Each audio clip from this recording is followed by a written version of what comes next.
O mundo inteiro está de olho na maior cidade da Escócia, Glasgow, onde começou hoje a Conferência das Nações Unidas sobre as mudanças climáticas. A expectativa é muito grande para que líderes de vários países apresentem propostas concretas que possam frear o aquecimento global. Nossa equipe está lá em Glasgow para cobrir as negociações e nós vamos agora direto a Londres, onde está a Cecília Malan, porque daqui a pouco começa o primeiro painel de chefes de governo. Né, Cecília? Bom dia.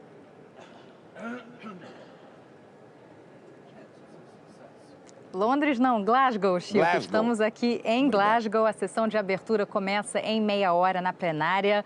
O salão principal é com discursos do primeiro-ministro britânico Boris Johnson, do presidente americano Joe Biden, entre muitos outros. Desde 5 da manhã, hora de Brasília, Boris e o secretário-geral da ONU, Antônio Guterres, estão recepcionando os chefes de Estado. O presidente francês Emmanuel Macron já chegou, o italiano Mario Draghi também. Esse iniciozinho de COP é um grande evento de relações públicas. O Reino Unido quer mostrar liderança na questão ambiental e vem cobrando mais vontade política e coragem antes que seja tarde. Depois da abertura, vem a primeira sessão de declarações dos líderes mundiais. A expectativa é que eles falem de ações concretas que estejam sendo tomadas nos seus países para evitar o aquecimento do planeta. Enquanto isso, as delegações nacionais se reúnem em salas fechadas para a imprensa. Ao longo dos próximos dias, as negociações vão ganhando corpo e elas vão determinar o sucesso ou não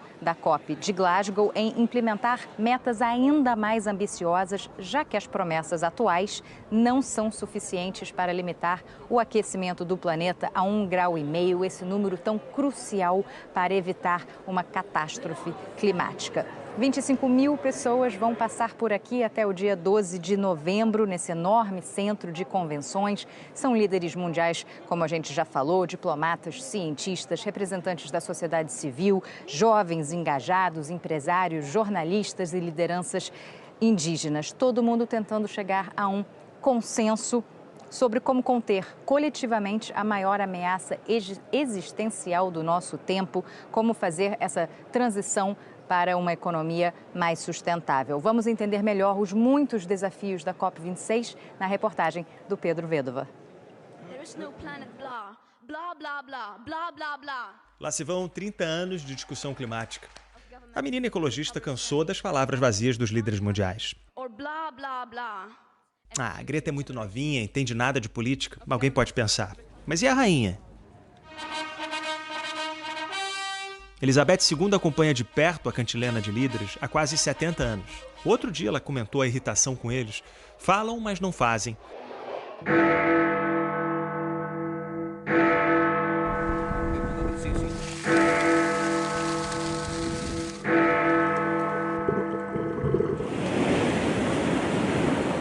O tempo passa e o mar vai comendo metro por metro dos litorais. Os alertas são conhecidos, as imagens das catástrofes o mundo já viu e sente.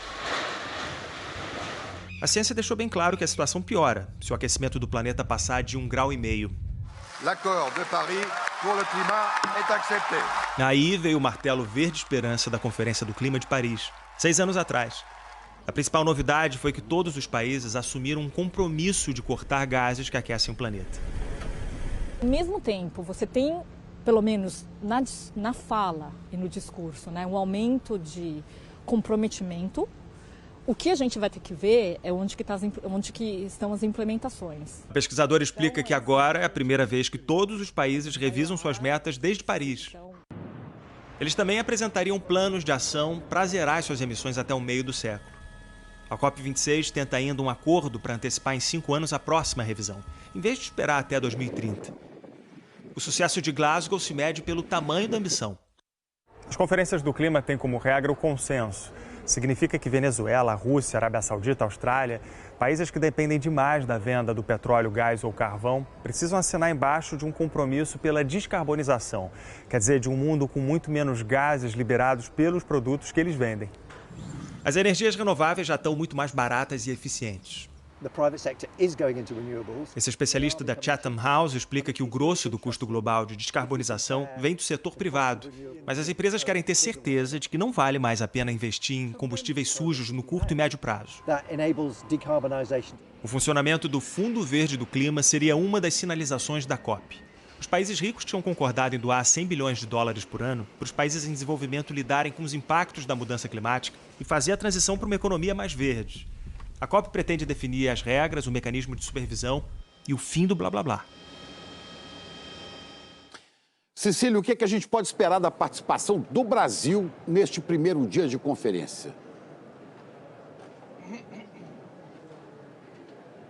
Olha, Chico, o que a gente conseguiu apurar por aqui é que os chefes de Estado que não vieram pessoalmente, como os presidentes do Brasil e da China, não vão poder transmitir hoje vídeos na plenária diante dos outros líderes mundiais. Ou seja, perdem a oportunidade de serem ouvidos nesse importante palco internacional. A mensagem em vídeo do presidente Jair Bolsonaro, que ainda está na Itália, mesmo depois do fim da reunião do G20 em Roma, vai ser exibida, portanto, apenas no pavilhão do governo brasileiro. Isso acontece às 11 da manhã, horário de Brasília. O presidente deve apresentar novas ambições de redução de emissões. Até agora, a meta do país não estava sendo cumprida. O Brasil vem emitindo mais do que cortando.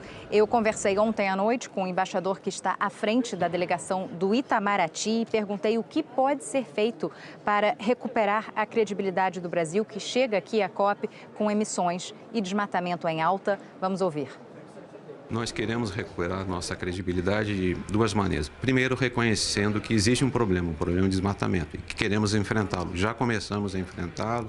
O ministro do Meio Ambiente tem ido praticamente toda semana à Amazônia para acompanhar os trabalhos de combate ao desmatamento. Esse é o primeiro aspecto. Queremos também atualizar a nossa lei de mudança do clima, que é uma lei de 2009, e nessa lei nós dizemos quais são as nossas prioridades, como nós vamos atacar o problema do desmatamento e não só o problema da mudança do clima de modo geral.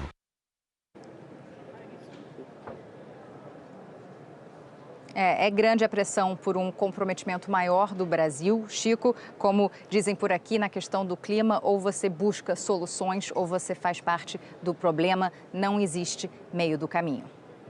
E a gente não está num bom caminho por enquanto. Cecília, muito obrigado com as informações aí de Glasgow, na Escócia.